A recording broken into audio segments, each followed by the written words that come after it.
রাজনৈতিক দল ও জনগণের মতামত ছাড়াই সরকার একটি সমন্বয়হীন বাজেট ঘোষণা করেছে বলে অভিযোগ করেছে বিএনপি।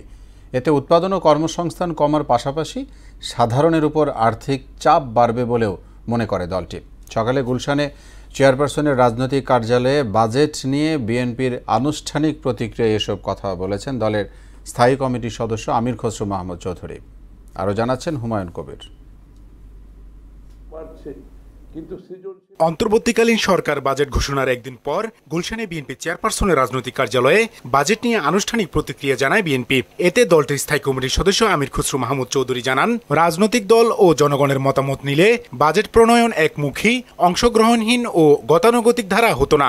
আমরা প্রত্যাশা করেছিলাম অন্তর্বর্তীকালীন সরকার আন্দোলনকারী রাজনৈতিক দলের সাথে আলোচনা করে ন্যূনতম জাতীয় ঐক্যমত্য স্থাপনের মাধ্যমে বাজেট প্রণয়ন করবে। অন্তর্বর্তীকালীন সরকার চাইলে সমাজের বিভিন্ন শ্রেণী পেশার মানুষের মতামত নিতে পারত। ওয়ালটন আবারও মিলিয়নিয়ার অফারে ওয়ালটন ফ্রিজ কিনে আপনিও হয়ে যেতে পারেন মিলিয়নিয়ার।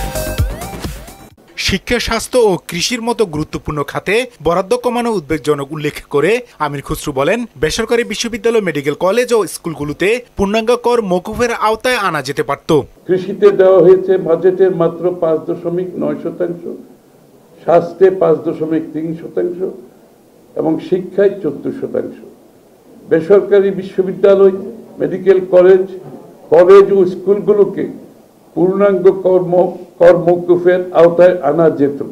2024-25 অর্থ বছরে জিডিপি প্রবৃদ্ধি ছিল 3.97%। সেটা এবারের বাজেটে ধরা হয়েছে 5.6%, যা আগে সরকারের মতো অবান্তর ও কাগজে বলেও মন্তব্য করেন তিনি। যা পূর্বের সরকারের মতোই অবাস্তব ও কাগজে প্রবৃদ্ধি। খাদ্য নিরাপত্তা হুমকির মুখে, অপর্যাপ্ত ত্রুটিপূর্ণ দুর্নীতিগ্রস্ত সামাজিক সুরক্ষা খাতে পেনশন ও কৃষি ভর্তুকি অন্তর্ভুক্ত করে বরাদ্দ বাড়ানোর চেষ্টা হিসেবে দেখানো হলেও সামাজিক সুরক্ষার জন্য সরকারি বরাদ্দ অপর্যাপ্ত থেকে গেছে। সরকার ব্যাংক খাতের উপর বেশি নির্ভরশীল অভিযোগ করে কালো টাকা সাদা করার সুযোগ কর ফাঁকি দেওয়া ব্যক্তিদের পুরস্কৃত করেছে বলেও মত দেন আমির খসরু। কালো টাকা সাদা করার সুযোগ কর ফাঁকি প্রদানকারীদের পুরস্কৃত করছে। বৈষম্য এটা সৃষ্টি করে নীতি নৈতিকতার বিরুদ্ধে বলে আমরা মনে করি। বিএনপি ক্ষমতা গেলে 6 মাসের মধ্যে 1 কোটি মানুষের কর্মসংস্থানের সুযোগ সৃষ্টি করা হবে বলে জানান বিএনপির সিনিয়র নেতা। প্রান্তিক 4 কোটি পরিবারের মধ্যে প্রাথমিক পর্যায়ে 50 লক্ষ দরিদ্র গ্রামীণ পরিবারের জন্য ফ্যামিলি কার্ড চালু করা হবে। হুমায়ুন কবির, মোহনা সংবাদ, ঢাকা।